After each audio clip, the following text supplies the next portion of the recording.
बिस्मिल्लाहिर्रहमानिर्रहीम, अस्सलाम वालेकुम नाज़रीन, आप देख रहे हैं प्रोग्राम दिल आस्टार में हूँ यासिर रशीद और स्टूडियो मेरे साथ मौजूद है सीनियर तजज़ियाकार राना मोहम्मद अजीम साहब। नाज़रीन, पाकिस्तानी तारीख में आज का दिन बड़ी अहमियत का हामिल है कि आज कौमी असम्बली से एक बिल पास करवाया गया इब्तदाई तौर के ऊपर कि आज जब पहले मीटिंग्स हुई वज़ीर आज़म शहबाज शरीफ साहब की ज़ेर सदारत वफाकी काबीना का इजलास हुआ। उस इजलास में बेशुमार जो आइंदा के अहदाफ हैं उनके ऊपर गौर खोज किया गया, जिसके बाद वज़ीर आज़म मियाँ शहबाज शरीफ साहब ने यह कहा कि अब दूसरे दोस्तों को भी कैबिनेट का हिस्सा बनना होगा, यानी जो काबीना है उसमें तौसी के हवाले से भी बातचीत जारी थी। और आज के दिन जब कौमी असम्बली का इजलास तय पाया था तो उसमें तमाम हुकूमती अराकीन को इस बात का पाबंद बनाया गया था कि वो अपनी हाज़िरी को यकीनी बनाए। आज के दिन तीन चीज़ें हैं कि जिसके बिल पेश किए गए और कौमी असम्बली से और सेनेट से उसे मंजूर करवा लिया गया है। ऐवान ज़ीरी में सबसे पहले जो बिल पेश किया गया वो प्रैक्टिस एंड प्रोसीजर एक्ट का था, जिसमें तब्दीली ये की गई कि पहले जो चीफ जस्टिस और उसके बाद सीनियर प्यूनी जज और उसके बाद की बात यह थी कि चीफ जस्टिस का इख्तियार था कि वो किसे शामिल करते हैं उस मखसूस बेंच में, और चीफ जस्टिस याहिया अफरीदी साहब ने मंसूर अली शाह साहब और उनके बाद मुनीब अख्तर साहब को उसमें शामिल कर लिया। तो अभी जो प्रैक्टिस एंड प्रोसीजर एक्ट आया है उसके तहत जो तीसरे जज होंगे वो आईनी बेंच के सरबराह को उस कमेटी के अंदर शामिल किया जाएगा। यूं जस्टिस मुनीब अख्तर जो हैं वो अगर आईनी बेंच के सरबराह नहीं बनते तो उस मखसूस कमेटी से माइनस हो जाएंगे। इसके साथ साथ सुप्रीम कोर्ट में जजेस की तादाद को बढ़ाने के हवाले से और इस्लामाबाद हाई कोर्ट में जजेस की तादाद को बढ़ाने के हवाले से बिल पेश किया गया, उसे भी कसरत राय से मंजूर कर लिया गया और यूं कहा गया कि कैप जो है वो हटा दी गई है। अब 17 जजेस का फुल कोर्ट नहीं होगा, अब होगा अप टू 34 जजेस, यानी 34 जजेस हो सकते हैं सुप्रीम कोर्ट में। लेकिन वजीर कानून ये बात करते हैं कि 34 का जो है वो आदाद जो है वो जाहिर किए गए हैं। ये नहीं है कि अभी 34 कर देने, वक्फे के साथ वो किए जा सकते हैं, लेकिन इसका फैसला जो है वो जुडिशल कमीशन का इख्तियार होगा कि वो जजेस की तादाद को किस हद तक बढ़ाएगा। इस्लामाबाद हाई कोर्ट में भी इसी तरीके से तादाद को बढ़ाया गया। और दूसरा ये आर्मी एक्ट 1952 उसके अंदर भी तरमीम की गई है और सर्विसेज चीफ्स जो हैं उनकी मुद्दत मुलाजमत 3 साल से बढ़ाकर 5 साल कर दी गई है। तो आज की इस पूरे मंजरनामे में बात करेंगे और साथ ही साथ बात करेंगे कि खत्ते में इंपैक्ट क्या पड़ रहा है, खत्ते में कशीदगी कितनी बढ़ रही है और बैनुल अक़वामी सतह की भी बात की जाएगी कि अमेरिका के इलेक्शन में किसका पलड़ा भारी दिखाई देता है। राना साहब की तरफ बढ़ते हैं। राना साहब, आज कौमी असम्बली का जो इजलास था हमने ये देखा कि आखिर पे ये कोई 9 बजे के करीब या 8:30 बजे के करीब वो फुटेजेस मौसूल हुई जिसमें वकास अकरम जो हैं वो उनकी लड़ाई हो रही है तारड़ साहब से और सारे लोग वहाँ पर इकट्ठे हुए हैं। ये असल मामला क्या हुआ है? बिस्मिल्लाहिर्रहमानिर्रहीम, अस्सलातु वस्सलामु अलैका या सय्यदी या रसूल अल्लाह, अस्सलातु वस्सलामु अलैका या सय्यदी या हबीब अल्लाह, ताजदार ख़त्म नबूवत जिंदाबाद जिंदाबाद। अच्छा, आप मुझसे इस तरह पूछ रहे हैं कि मामला क्या हुआ जैसे आपको पता नहीं है। आज तो आपके लिए खुशी का दिन है, आज तो आपके चहचहाने का दिन है, आज तो आपके जश्न मनाने का दिन है, आज तो आपकी फ़तह का दिन है। यासर, ये आपकी फ़तह हुई है, ये अवाम की फ़तह हो ना हो, ये आपकी फ़तह हुई है। आपको हंसना चाहिए, मुस्कुराना चाहिए कि आज पाकिस्तान के अंदर हम दुनिया का वाहिद मुल्क बन गए हैं, दुनिया का वाहिद मुल्क बन गए हैं जहाँ पर सबसे ज़्यादा जजेस की तादाद का एजाज़ हमारे पास है। इंडिया के पास 33 जजेस हैं, हमने 34 जजेस का एजाज़ हासिल कर लिया। खुश होना चाहिए आपको। आज आपको मिठाई तकसीम करनी चाहिए कि हम बेशक अपना PIA बेच रहे हैं, हम बेशक सब कुछ बेचने की तैयारी कर रहे हैं, हम बेशक ज़मीर से लेकर अमीर सब बेच रहे हैं, ज़मीर से लेकर ज़मीन भी बेच रहे हैं, लेकिन जजेस हमने दुनिया में रिकॉर्ड कायम कर दिया कि सबसे ज़्यादा जजेस हमारे मुल्क में होंगे क्योंकि हम अमीर तरीन मुल्क हैं। हमें IMF ने भी पैसे दे दिए, हमारे यहाँ पे बड़ी बड़ी इन्वेस्टमेंट आ रही है। वो एक अलहदा बात है PIA ख़रीदने के लिए हमारे पास बाइट से कुछ नहीं आया।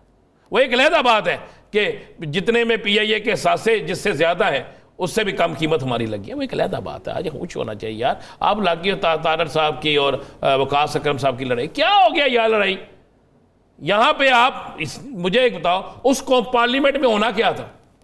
आज जो पार्लियामेंट में तरमीम मंजूर हुई है, आज से पहले जो तरमीम मंजूर हुई है, कोई ऐसी तरमीम मंजूर में कहा गया कि चिकन की कीमत 300 से ऊपर नहीं जाएगी? कोई ऐसी तरमीम है जिसमें कहा गया कि गरीब के घर में 3 वक्त की रोटी उसे मिलेगी, चूल्हा जलेगा? कोई ऐसी तरमीम पास की गई है जिसमें कहा गया है कि जनाब ये सर्दियां आ रही हैं, इसमें गैस जो है, जो गैस उसकी कीमत बड़ी ठीक हो जाएगी? कोई ऐसी तरमीम पास हुई है? ओ यार, यहाँ पे यही होना है, दंगा भी होना है, फसाद भी होना है, लड़ाई भी होनी है, वो तरमीम पास होनी है जिसमें जिसका भला होगा। अब ऐसे ही पता नहीं बैठ के यासर साहब, पता नहीं कौन सा मूड है आपका आज। आप बात कर रहे हैं, आप बड़े आदमी हैं, बड़ी बातें किया करें। आपके ये छोटी छोटी बातें करना आपका स्टाइल नहीं है। बड़ी बातें क्या करूँ? आप इलेक्शन बात करें, ट्रंप की बात करें, आप दुनिया में होने वाले बदलते सियासी मुआशी हालात की बात आप करने नहीं देते। उस दिन मैंने कहा था मियां नवाज शरीफ साहब गए हैं, इम्पैक्ट क्या पड़ेगा, आपने उस दिन भी बात नहीं करनी। मियां साहब देखें ना, मियां साहब आपको ये नहीं कहना चाहिए था, आपको ये कहना चाहिए था मियां साहब गए, अब सब बदल गया। देखिए आपको पता है ना, वो यहाँ पे आए सब कुछ बदल गया, नहीं बदला। वो वज़ीर-ए-आज़म बनने आए, बदल गया ना सारा कुछ। तो आप वैसे बादशाह लोगों वाली बात करते उधर भी बदलेगा। मैं तो यही बात कर रहा था कि क्या उधर भी बदलेगा। फिर मुझसे अंदर की बात ना पूछें। मुझे जिससे मुलाकात करने गए उससे मुलाकात क्यों नहीं हुई? फिर आप मुख्तलिफ मीडिया को कहते हैं कि यार ये खबर नहीं छापनी, फिर आप कहते हैं कि खबर नहीं छापनी। मेरे पास तो नहीं है सर, आपके पास नहीं, मैं आपके पास सारा कुछ ही है। नहीं सर, वैसे ही कौन नहीं हो तुसी, मुझे मालूम ही नहीं है। मैं कह रहा हूँ ऐसे आप में और मेरे ज़राए महदूद हैं सर। आपके ज़राए महदूद नहीं, ला महदूद है। बात यह है कि यासिर साहब कि अपोजिशन हो या हुकूमत हो, तरमीम आती है, हुकूमत का काम है तरमीम लाना, ठीक है। वो कोई भी तरमीम लाए, कहीं पर जमहूरियत का जनाजा निकले या कहीं पर जमहूरियत को बचाया जाए, कहीं पर अदलिया पर अदम एतमाद किया जाए या कहीं पर अदलिया की ताकत को बढ़ाया जाए। लेकिन आप अगर किसी की ताकत बढ़ाते हैं तो उसमें क्या आपको जिसकी ताकत बढ़ानी है एतमाद में नहीं लेना चाहिए? लेना चाहिए कि नहीं लेना चाहिए? बढ़ानी भी है या कम भी करनी है, दोनों सूरतों में लेना चाहिए ना। क्या आज बिल में ये पास बात हुई कि आज हमें निचली जुडिशली जो है, सिविल कोर्ट जो है, वहाँ पर अगर 500 जजेस हैं तो उन्हें 5000 कर देना चाहिए ताकि केसेस जल्दी से निपटें। अगर सेशन जज जो हैं वो 40 हैं तो उसे 140 कर देना चाहिए। अगर फैमिली कोर्ट में जजेस की तादाद कम है तो उसको ज़्यादा कर देना चाहिए। ये बिल नहीं पास होना चाहिए था। हम सुप्रीम कोर्ट के अंदर ही 34 जजेस क्यों करना चाह रहे? कौन सा डर हमें ऐसा भरा हुआ है? कौन सा ऐसा मुकदमा है जो 23 जज नहीं सुन सकते थे? कौन सा ऐसा मुकदमा है जो मौजूदा जजेस नहीं सुन सकते थे? मौजूदा चीफ जस्टिस साहब ने साबित किया एक हफ्ते के अंदर अंदर कि जनाब केसेस इस तरह सुने जाते हैं, इतनी तेजी से ये सारे मामला हल होते हैं। अगर आप सुनना चाहें वो केस जिसमें कोई पेश हुआ, क्या वो हल नहीं हुआ? अगर किसी में कोई पेश नहीं हुआ तो एक अलहदा बात है ना। क्या किसी चीफ जस्टिस ने एक हफ्ते में फौरी तौर पर विजिट शुरू किए थे?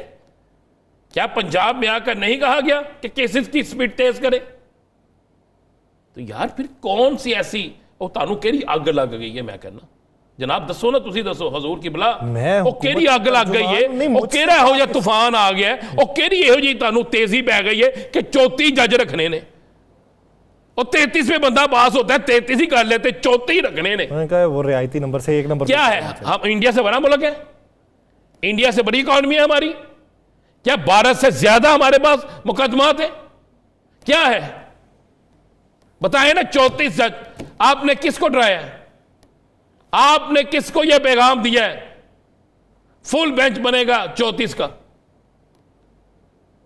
वाह भाई यार, आफरीन है आपको, सदके जावा। 34 सीटा नहीं लगनी है सुप्रीम कोर्ट च। वो जो रूम नंबर 1 है ना, आपने देखा हुआ है ना, उसमें 34 सीटें लग सकेंगी। अदालत नहीं बना लेंगे सर? अदालत नहीं बना लेंगे? सारा कुछ नवा बना लेंगे। बना ली अदालत नहीं भाई, नया सुप्रीम कोर्ट आपने कायम कर दिया ना 34 जजेस का।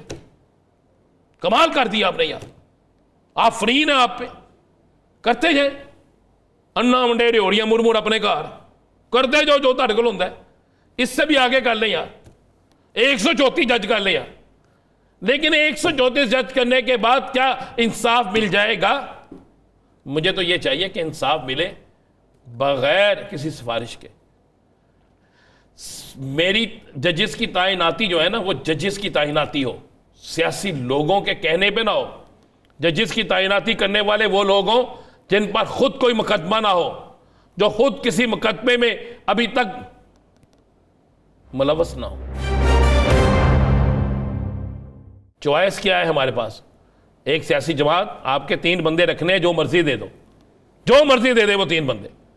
चाहे वो 3 बंदों में से तीनों पे करप्शन के केस हो, तीनों पे फौजदारी केस हो, तीनों क्रिमिनल लोगों से तल्लक रखते हो, लिख दे दिए सियासी जमात ने। अब ये फैसला करेंगे काजी का, जज नहीं मैं कह रहा, काजी कह रहा हूं, जज काजी है ना।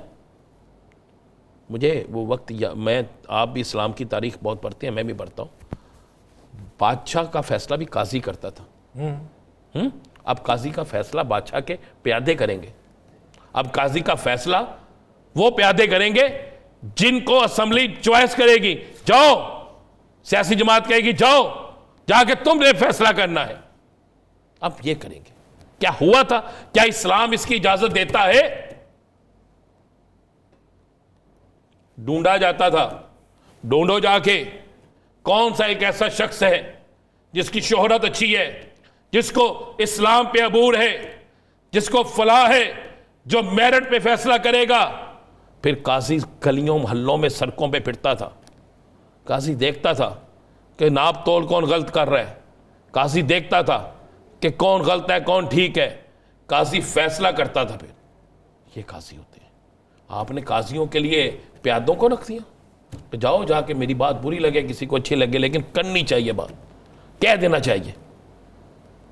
हमें इंसाफ चाहिए। पाकिस्तान की सबसे बड़ी सुप्रीम कोर्ट है, सबसे बड़ी अदालत, जहां सबसे आखिर में आप जाते हैं कि यहां से इंसाफ मिल जाएगा। और जब वहां पे जाने के लिए आपने चॉइस क्या रखी है, उनको मुंतब करने के लिए किन लोगों को रखा है, ये तो देखना यार, ये तो जुल्म है, जुल्म भी है, ज्यादती भी है। और जब आपको बिल पास करते हैं और उस बिल में लेन देन हो, लानदान हो, नारे लगें, कापियाँ भारी जाए, हाथापाई हो वहाँ पे, तो फिर आप समझेंगे कि मुतनाज़ा नहीं है चीज़। यासर साहब, मैंने तो आज जमहूरियत का जनाजा निकलते देखा है, मैंने आज इंसाफ का जनाजा निकलते देखा है, मैंने आज इंसाफ को टूटते देखा है, मैंने आज जमहूरियत के अंदर बदतरीन वो मामला देखा जो मैं कह नहीं सकता। ये नहीं होती जमहूरियत। क्या तादाद बढ़ाने से पहले कोई राय ली गई?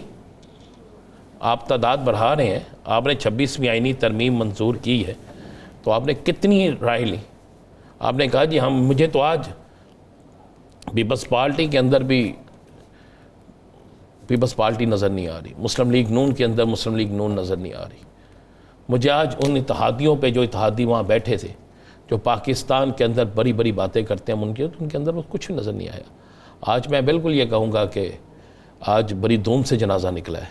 जमीयत उलमा इस्लाम फे का किरदार क्या दे? छोड़ो यार, आज मौलाना साहब ने अच्छी प्रेस कॉन्फ्रेंस की, बड़ी खुल डुल के बात की, लेकिन मैं कहता हूँ कि आज सबको वहाँ पे होना चाहिए था, सबको वहाँ पे होना चाहिए था। जब पता था तो आज होना चाहिए था। आपको लगता है कि हिफ्ज़ मा तक़द्दुम या अंडरस्टैंडिंग से कोई नहीं गया वहाँ? मैं इस पर कुछ नहीं कहूँगा, बस मैं ये कहूँगा जो नहीं गया ना वो भुगतेगा, जो गया है उसने भी वो रोल अदा नहीं किया। ये एहतजाज रोल नहीं था, ये बिल्कुल नहीं था एहतजाज रोल। अब आप क्या समझते हैं? मैं अब आपको ख़बर दे देता हूँ ना, ये पार्लियामेंट के अंदर अब एहतजाज ख़त्म हो जाएगा। ख़त्म हो जाएंगे? कागज़ पकड़ के लिख लें। आप और मैं 7 को हमारा प्रोग्राम होगा। होगा 7 को, गालिबन जुमेरात हो। 7 और 8 को हम बैठ के यहाँ पे डिस्कस करेंगे। फिर आप मुझे कहेंगे कि 4 को जो आपने बात की थी वो दुरुस्त थी।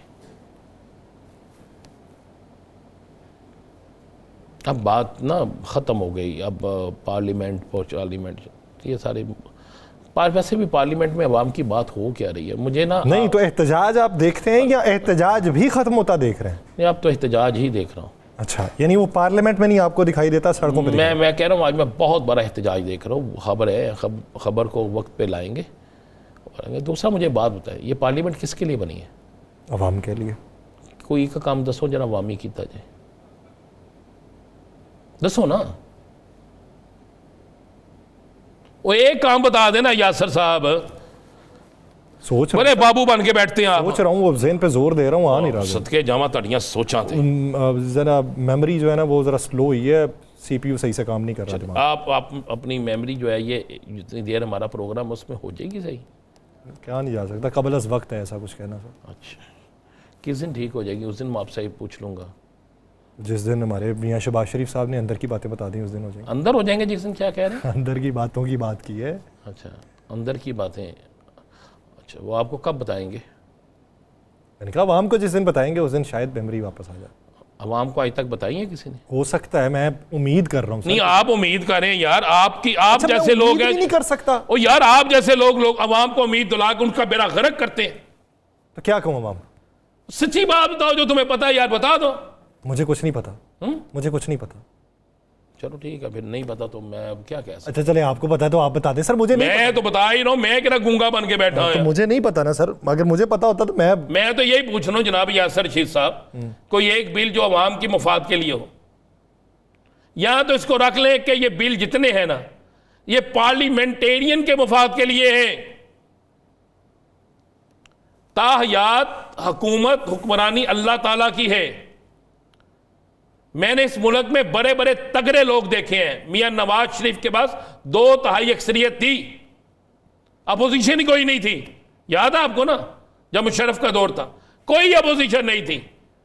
गलियां होयन सोनिया विच मियां नवाज शरीफ यार फिरे आलम से, सब कुछ था। तो फिर मियां साहब ने पीछे मुड़ के देखा तो कुछ भी नहीं था। ताकत के नशे में सब कुछ किया, पीछे मुड़ के देखा तो कुछ भी नहीं था। याद है ना आपको? वो पीछे वाले ज्यादा स्पीड में आगे निकल गए थे। हाँ, तो इस दफा भी ऐसा हो सकता है। कोई पता नहीं लगता किस वक्त क्या हो जाए, कोई पता नहीं लगता। इमरान खान के साथ भी यही हुआ था। खान साहब आखिरी वक्त तक समझते थे कि बस कुछ नहीं होगा, घबराना नहीं। घबराए नहीं खान, घबराया नहीं, लेकिन नाल कख नहीं रहा। और राजे रियाज नाल दे चीफ वो थे, अपोजिशन लीडर बन गए। वैसे आजकल किधर आपके दोस्त, आपके शहरदार राजा रियाज साहब? सुना है डेरेदारी करते हैं। फेरेदारी? डेरेदारी मेरे ना माइक ठीक नहीं लगा हुआ। माइक नहीं, आई मुझे लग रहा है कि कुछ ना रमज़ीन आज ना दिमागी है मेरा, प्रॉब्लम है, बिल्कुल प्रॉब्लम है। क्योंकि मेरा दिमाग ना इस पाकिस्तान के साथ, पाकिस्तानी अवाम के साथ घूम रहा है। क्योंकि पाकिस्तानी अवाम जो है ना वो चली है, पागल हो गई है। पाकिस्तानी अवाम ना पागल हो गई है ना, चली सी हो गई है। बिल्कुल इनको अकल नहीं है, इसलिए कि इनको पता नहीं लगता। अकल होती तो ये सारा कुछ जो हो रहा है इस पे कुछ ना कुछ तो बोलते ना। तो वो तो हुक्मरान उनको कह रहे हैं, आए रोज़ कहते हैं इब्तदाए इश्क है होता है क्या, आगे आगे देखिए होता है क्या। आगे आगे देखिएगा आप भी होता है क्या, मैं आपको ये बता दूं। सर मुझे इस तरह कहते हैं जैसे मैं ऐसे PM लगा हूं। नहीं, वैसे नहीं, मैं किस चीज़ को कह रहा हूँ समझ रहे हैं। अब इंतहाए इश्क है, अब इंतहाए इश्क है, चंद दिन बाद आप कहेंगे अब रोता है क्यों, आगे आगे देख के होता है क्यों, ये कहेंगे। ये कहेंगे इंतहाए इश्क है ये। अब इश्क किसी और का बोलेगा आप देखेंगे, बल्कि आप इश्क को आप नाचता हुआ देखेंगे। मैं और इक़्तिदार, मैंने जो शेर पढ़ा इसको हज़फ कर दे। अच्छा, ये क्या बात हुई, ये क्या बात हुई, ये क्या बात हुई? नहीं जी, बिल्कुल हजम नहीं करना। बात है तपिश बढ़ रही है ना उसकी, जो है तपश तो भरेगी। हम लोग बैठे किस लिए हैं? हम तो वो हकाइक बयान करने के लिए बैठे हैं ना। वो उन हकाइक को बयान किया जाए ना, उन हकाइक को सामने लाया जाए। सच आखा दे भजन खाका डरदी सच ना आखा, इंज तो नहीं होना। यासर साहब फैसला बदियो तुसी तो असं भी लो रही हैं ना, इंज तो नहीं ना होना। सच आखो ना, ये हकीकत उन्हें सामने ले आना चाहिए। ये जो इब्तदाई इश्क है ना, ये अब किसी और तरफ जा रहा है। इब्तदाई इश्क ख़त्म हो गया। अब मैं जेन्युइन कह रहा हूँ आपको, अब होना है इंतहाए इश्क। और लोगों ने सोचना इश्क की इंतहा ये थी, हमने तो सोचा भी नहीं था। ये लैला मजनू हीर रांझे वाला नहीं होना। मैं ये आपको जेन्युइन बात कह रहा हूँ, मेरी बात को समझ लीजिएगा। ये लैला मजनू हीर रांझे वाला नहीं होना। आपने जब 8 तारीख को मेरे साथ बैठ के प्रोग्राम कर रहे होंगे ना, उस दिन गालबन इस हफ्ते का आखिरी प्रोग्राम होगा ना, हफ्ते का जुमा होगा ना, उस दिन जुमातुल मुबारक होगा। अगर ज़िंदगी रही, अल्लाह ने ज़िंदगी दी और साथ रहा, तो फिर आप मुझे बताइएगा। आपने मुझे कहना कि यार ये हो क्या गया। हम इंशाल्लाह उससे पहले वक्त से पहले खबर दे रहे हैं ना हमारे प्रोग्राम में। तो आपने मुझे कहना है राना अज़ीम ये हो क्या गया है। तो एक ब्रेक लेते हैं, ब्रेक के बाद वापस ही सियासी मंजरनामे के ऊपर मजीद बात की जाएगी। नाज़रीन कहीं नहीं जाएगा, स्टे विद अस। बैनुल अक़वामी मंजरनामे के ऊपर ज़रा कुछ बात कर लें। अमेरिका के इस वक्त जो सदारती इंतखाबात हो रहे हैं, इस हवाले से दिफाई तजियाकार और बैनुल अक़वामी सतह के ऊपर मुबस्सिर के तौर पे अपना दर्जा रखने वाली मारिया सुल्तान साहिबा ने हमें ज्वाइन किया। मारिया साहिबा बहुत शुक्रिया आपके वक्त का।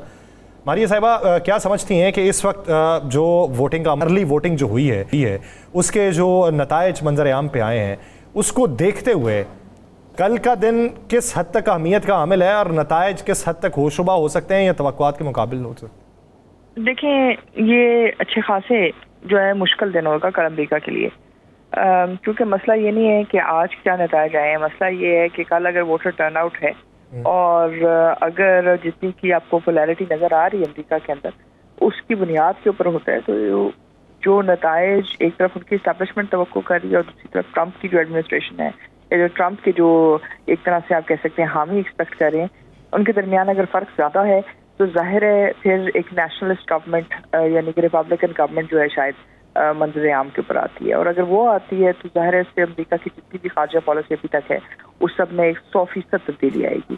तो ये एक छोटी चीज़ नहीं है, अच्छी खासी मुश्किल, कल का दिन बड़ा मुश्किल होगा अमरीका के लिए, क्योंकि अगर तो डेमोक्रेट्स जो हैं वो इस अर्ली वोटिंग की वजह से कहीं जो है सबकत ले जाते हैं कल के इलेक्शनरिंग जो एक्चुअल इलेक्शन प्रोसेस है, तो फिर जाहिर है, और उसके बाद अगर ट्रंप उसको एक्सेप्ट नहीं करते हैं तो अमेरिका के अंदर सिविल वॉर के खदशात में इजाफा हो सकता है। डॉक्टर साहब, कल के इलेक्शन में पाकिस्तान की सियासत पे आप क्या असरात देख रही हैं?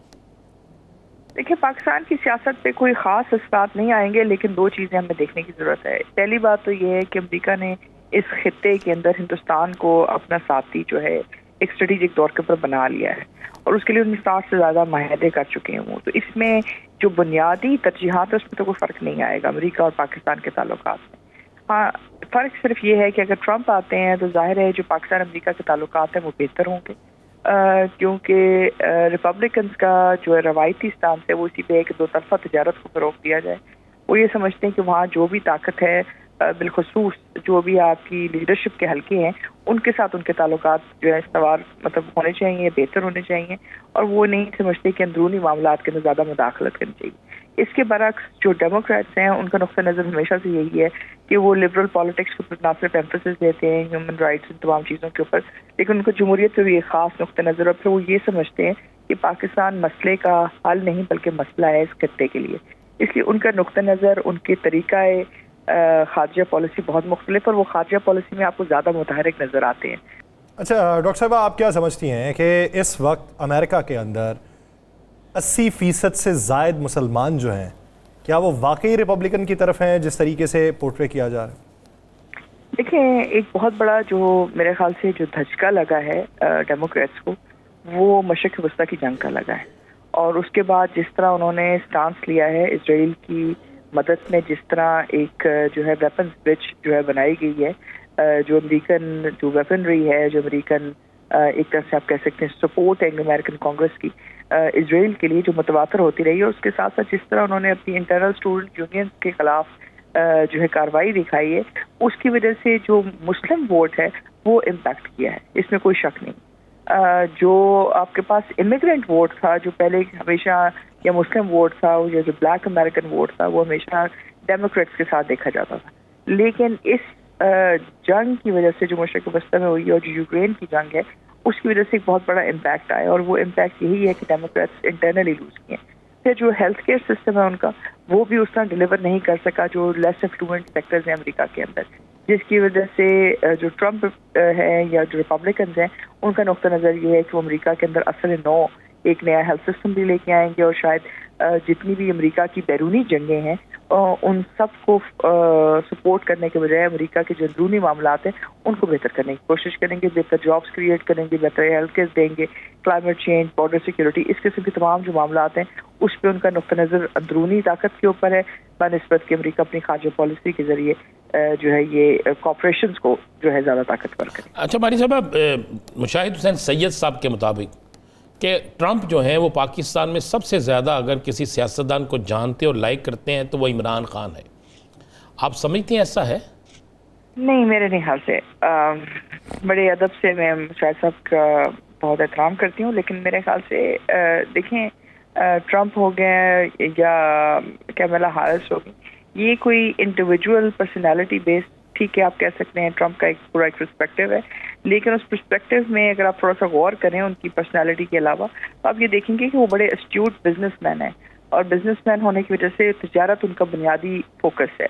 दूसरी बात यह है कि उन्होंने, अगर आप देखें उनकी जो पिछली एडमिनिस्ट्रेशन थी उसके अंदर उन्होंने आके यहाँ से अमेरिकन अफवाज का इनखला किया, उसके लिए पाकिस्तान के साथ उन्होंने ताल्लुकात को इस्तेमाल किया, पाकिस्तान की अस्करी और सियासी क़यादत के साथ मिलकर बातचीत की। अच्छा मारिया साहबा, ये ग्लोबलिज्म की जगह अमेरिकनिज्म को प्रमोट करने का नारा किस हद तक उनके लिए काबिल सूद हो सकता है? बिल्कुल हो सकता है, क्योंकि देखें जो ग्लोबलिज्म है, ये अगर आप अमेरिकन खारजा पॉलिसी को या अमेरिकन पॉलिटिक्स को गौर से देखते हैं तो आपको ये देखने की ज़रूरत है कि उनकी जो बुनियाद है वो दो चीज़ों के ऊपर है। पहली बुनियाद तो ये है कि अमेरिका जब तक अपनी एक तरह से सबकत रखेगा बैन अवी अमूर के ऊपर, तो अमेरिका के अंदर इक़्तिसादी तरक्की और अमेरिका जो है तरक्की की मतलब तेज़ी से जो है तय करेगा। ये एक बुनियाद है। इसमें जो फ़र्क है वो ये है कि जो अमेरिकन सदर है उसके पास जंगें शुरू करने का ग्लोबलिज्म के ऊपर एक मल्टीलैटरलिज्म की ताकत इस्तेमाल करते हुए आप उनको देखते रहे हैं, जिसमें डेमोक्रेट्स का बहुत ज़्यादा जो है एक तरह आप कह सकते हैं असर रसूख है, जिसकी वजह से अगर आप देखें डेमोक्रेट्स के जितने भी ज़माना गया है उसमें उन्होंने मुख्तलिफ ट्रीटीज़ की हैं, उसमें उन्होंने यूरोप के साथ दफाई माहदे, मतलब इस तरह की मुख्तलिफ किस्म की आपको treaties, human rights, liberal democracy की बातें नज़र आती हैं। लेकिन उसकी जो कोर है, उसकी कोर में जंगें हैं, उसकी कोर के अंदर मल्टीनेशनल कॉर्पोरेशंस हैं, उनकी कोर के अंदर मिलिट्री इंडस्ट्रियल डिफेंस कॉम्प्लेक्स है। ये तमाम चीज़ें हैं जो आपको एक तरह से कहते हैं हर अव्वल दस्ते का किरदार अदा करते हैं, जिसका बुनियादी मकसद यही है कि अमेरिकन जो इक़्तिसादी तरक्की है उसको जो है एक पेस पे भी रखा जाए और उसको मेंटेन भी किया जाए। अच्छा हमारी साहब, इलेक्शन का रिजल्ट तो वोटिंग से ही आएगा, टर्न आउट से ही आएगा। अब तक इंफॉर्मेशन, अब तक का तज्जिया क्या आपका कह रहा है, कौन जीत रहा है? देखें, इसमें कोई शक नहीं है कि जो रिपब्लिकन्स हैं वो मतलब रेडनेक्स हैं, यानी कि वो ऐसे लोग हैं जो बाहर निकलेंगे और आके वोट देंगे, जो फिजिकल पावर के ऊपर और फैमिली वैल्यूज पे और मतलब रिलीजन के ऊपर बिलीव करते हैं। इसके बाद इस पर जो डेमोक्रेट्स हैं, इनकी जो स्ट्रेंथ है वो जो अर्बन सेक्टर्स हैं इनके, यानी कि जो बड़े शहर हैं उनके अंदर जो माइग्रेंट पॉपुलेशन हैं, ये तमाम चीज़ें जो है मतलब LGBT इस तरह की जो मुख्तलिफ किस्म की मूवमेंट्स हैं वो उनकी सपोर्ट बेस है। अभी प्रॉब्लम सिर्फ ये हुआ है कि डेमोक्रेट्स को पहली दफ़ा जो इनकी इमिग्रेंट पॉपुलेशन है उनका जो है वोट बैंक लूज किया है, जो मुस्लिम पॉपुलेशन है उसका वोट बैंक लूज किया है। इसके साथ साथ जो ब्लैक पॉपुलेशन है उसका वोट बैंक लूज हुआ है, क्योंकि ये तमाम वो सेक्टर्स हैं जो अमेरिका की ये जो मुख्तलिफ जंगें हैं पिछले 5 सालों के अंदर उनसे इफेक्ट भी हुए हैं और उनकी इक़्तिसादी ब्लैक पॉपुलेशन का किस बुनियाद के ऊपर हुआ? कमला की वजह से उसका फ़ायदा हुआ या नुकसान हुआ?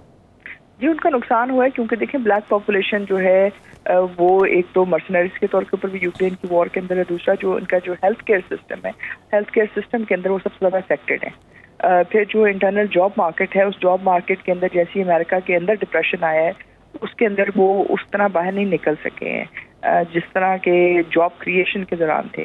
जो रिपब्लिकन्स हैं, रिपब्लिकन्स जो कि अमेरिका की सनत को तरजीह देते हैं, इसलिए जाहिर है उनकी जो जॉब मार्केट है, जो बाकी तमाम चीज़ें ये आगे जाती हैं। तीसरी बात ये जो मल्टीनेशनल कॉर्पोरेशंस हैं, मल्टीनेशनल कॉर्पोरेशंस भी जो हैं इस वक्त एक बहुत बड़े चैलेंज से गुजर रही हैं, क्योंकि जहां अमेरिका की सैंक्शंस अप्रोच चल रही है वहाँ चीन की सैंक्शंस अप्रोच भी चल रही है। आपने देखा होगा कि पहली दफ़ा चीन ने भी बहुत सारी अमेरिकन जो कंपनीज हैं उन पर सैंक्शंस लगाई हैं। ये अनहर्ड ऑफ है, कभी ऐसे नहीं हुआ था कि अमेरिका की किसी जो कंपनी है उसके ऊपर सैंक्शंस लगे, लेकिन उन पे लगी हैं। जर्मन कंपनीज के ऊपर सैंक्शंस लगी हैं, जिसकी वजह से एक तरह से पहली दफ़ा उनको ट्रेड का जो एक नेगेटिव इम्पैक्ट है जो दूसरों पे इस्तेमाल करते रहे, पहली दफ़ा इन बड़ी इकोनॉमीज को इफेक्ट आया है। और जाहिर है इसकी वजह से जो मल्टीनेशनल कॉर्पोरेशन है उनका भी इम्पैक्ट है। और दूसरा जो इसमें मसला है तो मल्टीनेशनल कॉर्पोरेशन ने 2 सेक्टर्स को पिक किया है, एक IT सेक्टर को पिक किया है और एक हेल्थ सेक्टर को। इन दोनों सेक्टर्स को उन्होंने ऑफ शूट जो है हिंदुस्तान लेके आए हैं, जिसकी वजह से एक बहुत बड़ी इमिग्रेंट पॉपुलेशन इंडिया से मतलब इंडिया से अमेरिका में काम कर रही है, जो हेल्थ इंश्योरेंस के अंदर कवर नहीं होती है लेकिन वो तमाम मराज रखती है। अब जिसकी वजह से जो इनकी अपनी पॉपुलेशन हैं वो इफेक्ट भी हो रही हैं और उनकी इकोनॉमिक एक तरह से आप कह सकते हैं अपवर्ड मूवमेंट भी इफेक्ट हो रही है। तो ये एक कॉम्प्लिकेटेड सिचुएशन है जिसमें जो अमेरिकन नेशनलिज्म है वो इस वक्त ट्रंप को सपोर्ट कर रही है। इसकी बनस्बत जो ग्लोबलिज्म है वो इतनी ज़्यादा डेमोक्रेट्स के फेवर में नहीं है, वो इतनी ज़्यादा डेमोक्रेट्स की हिमायत के अंदर नहीं है, और इसी वजह से उनकी मईशत जहाँ पे कमज़ोर हुई, मुतासर हुई, वहाँ पे रिपब्लिकन की तरफ झुकाव बहुत ज़्यादा बढ़ा। बहुत शुक्रिया डॉक्टर मारिया सुल्तान साहिबा इस वक्त देने के लिए। नाज़रीन, दीगर इश्यूज़ पे बात करेंगे एक शॉर्ट ब्रेक के बाद। कहीं जाएगा, stay with us.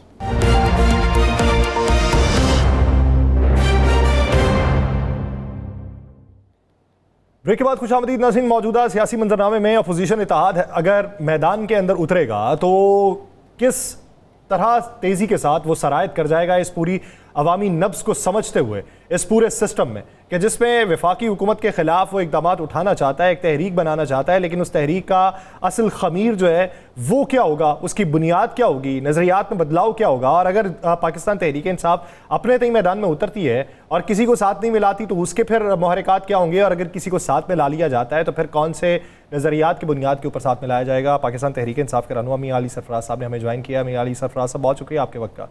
Ali Sarfaraz साहब, अगर आज के दिन देखा जाए, मौलाना ने भी बात की कि हम सड़कों की सियासत करेंगे, हम सुप्रीम कोर्ट तक जाएंगे।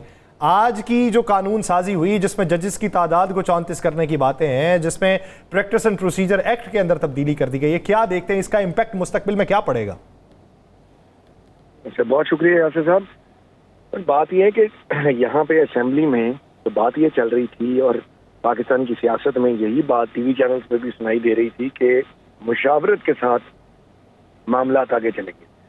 पीटीआई के साथ तो मुशावरत खैर पहले ही कोई नहीं करता, ज़ेर एताब जमात है, लेकिन मौलाना साहब का मुशावरती अमल इनके साथ 26वीं अमेंडमेंट में बड़ा वाज़ेह मौलाना साहब का किरदार नजर आया। एक एक दिन में 25-25 चक्कर मौलाना साहब के घर के लगाए और उनको भी अब लूप में नहीं लिया गया। एकदम अमेंडमेंट्स पेश की गई, कुछ चेंजेस जो सामने आप इस वक्त आ रहे हैं, मसलन 25 जजों की तादाद के ऊपर भी तनकीद हो रही थी कि इसकी क्या ज़रूरत है, वो 34 तक चला गया। प्रैक्टिस एंड प्रोसीजर जो बिल है उसमें भी चेंजेस आ गए। उसके बाद जो दहशतगर्दी एक्ट है उसमें भी तब्दीली आ गई कि आपकी 3 महीने की आप without assigning any reason pre-emptive detention का जो बिल है उस पर भी बात चल रही है कि वो भी हो जाएगा। तो ये तो अब सबको नजर आ रहा है कि ये बुलडोज करने की कोशिश है तुम्हारी सारी ऑपोजिशन को, और ये 2 नंबर तरीके से जो हमारे पे मुसल्लत हुकूमत की गई है।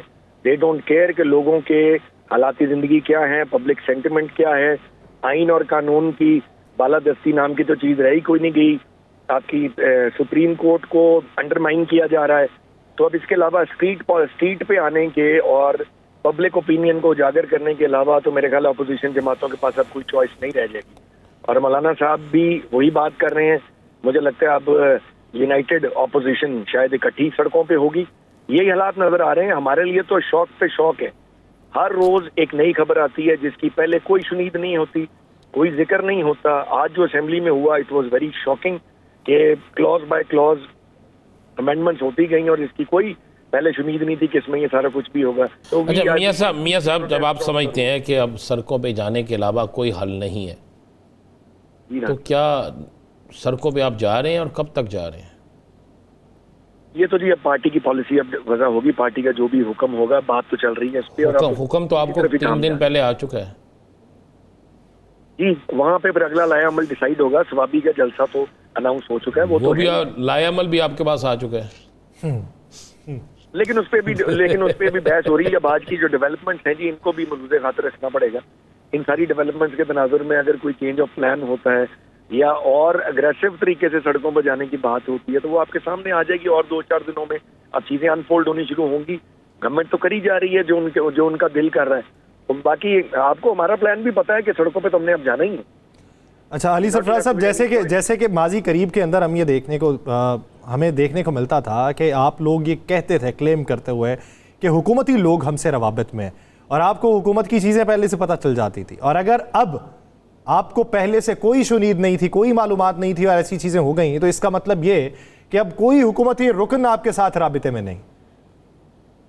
ऐसे ही समझ लें, बिल्कुल ऐसे ही।